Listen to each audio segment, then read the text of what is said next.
जोजो मायोस की स्टिल मी, अगर आपको याद हो तो इस सीरीज़ की एक किताब का मैं आपको पहले तारुफ को दे चुकी हूँ, जोजो मायोस की मी before you. That was the first novel of this series. Second was Me After You, और उसके बाद ये है थर्ड स्टिल मी. मैंने फ़र्स्ट पढ़ा था और मैंने उसको आपको रिव्यू भी दिया था, और मैंने उस वक्त आपसे ये बात कही थी, अगर मुझे याद पड़े तो पड़ता है तो, और मुझे शायद सही याद पड़ता है कि मैंने आपसे कहा था कि इस नावल में हर वो चीज़ है जो एक अच्छे नावल में होनी चाहिए, लेकिन मैं इसको एंजॉय नहीं कर सकी उस तरह से. मुझे वो उसमें वो वाला एक्सप्रेशन नहीं लगा जो जिसकी वजह से मुझे किसी किताब के साथ प्यार हो जाता है. लेकिन उसी सीरीज़ की ये तीसरी किताब है, जोजो मायोस की still me, and trust me I start loving this book, क्योंकि वही सारा कुछ इसमें भी है, लेकिन इसमें वो फीलिंग है जिनके साथ इंसान खुद को रिलेट कर पाता है, या कम से कम मैं खुद को रिलेट कर पाती हूँ. ये उसी लू की कहानी है, और उसी लू की जिसका हीरो विल्स मी बिफोर यू के आखिर में फोत हो गया था, लेकिन उसके बाद उसने किस तरह से सरवाइव किया, कैसे किया, उसका न्यू लवर पैदा हुआ सेकंड नावल में जो मैंने नहीं पढ़ा.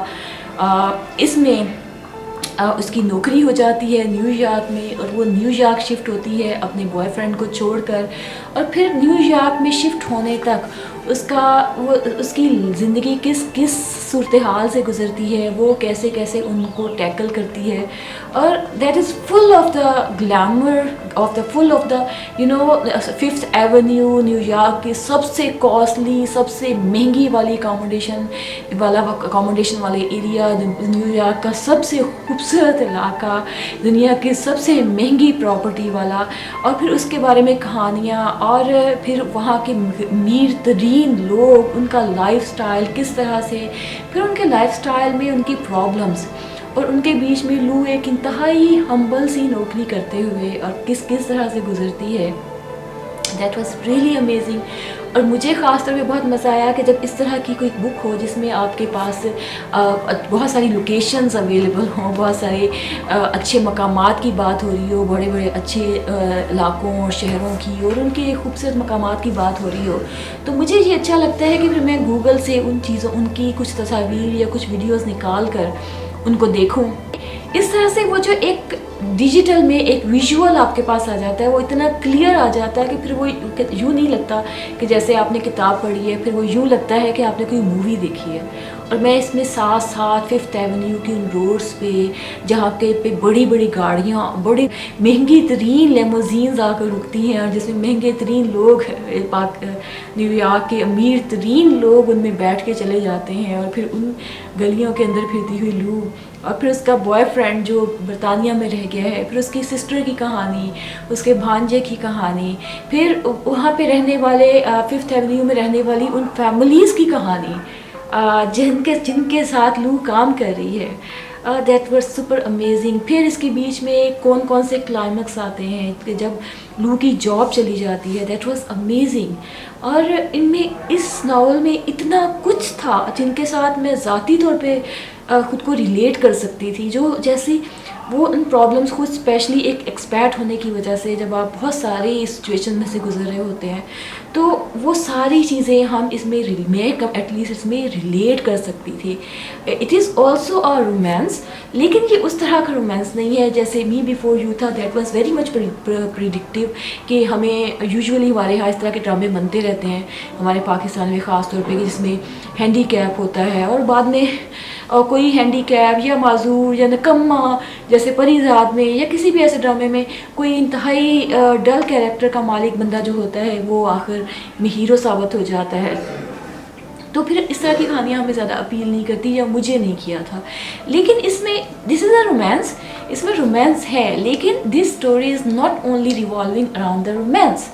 इसमें सिर्फ लव अफेयर नहीं है, इसमें उसकी पर्सनल लाइफ के इतने इश्यूज हैं, इतने प्रॉब्लम्स हैं, और इतने खूबसूरती के साथ है वो न्यूयॉर्क की सारी ज़िंदगी और न्यूयॉर्क की लाइफ के साथ वो इतने क्लियर व्यूज़ हैं, इतने क्लियर इमेजेस हैं کہ اتنا مزہ آتا ہے اس ناول کو پڑھ کے کہ امیزنگ، دس از امیزنگ.